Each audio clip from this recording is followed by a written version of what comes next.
toutes les émotions sont valides, toutes les émotions doivent être accueillies, mais l'expression de l'émotion, elle, a besoin d'être guidée. C'est tout le principe de cette affiche que je vous propose sur la boutique Papa Positive, qui fait apparaître différentes façons d'exprimer la colère sans agresser. Nous avons une partie qui définit ce que nous appelons la violence par rapport justement à l'expression de cette colère. Par exemple, ça sera frapper, ça va être crier, et ça va être aussi ravaler sa colère, qui est une forme de violence pour soi.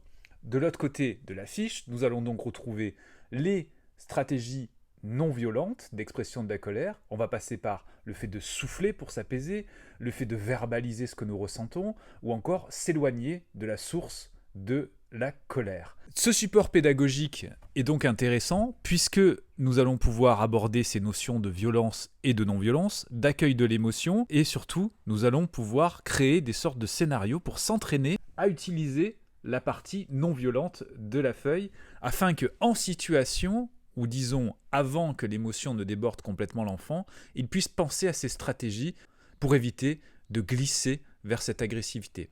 Le maître mot de ces outils, c'est bien entendu la répétition, le fait de rappeler les règles. D'ailleurs, ceci peut faire l'objet d'une règle.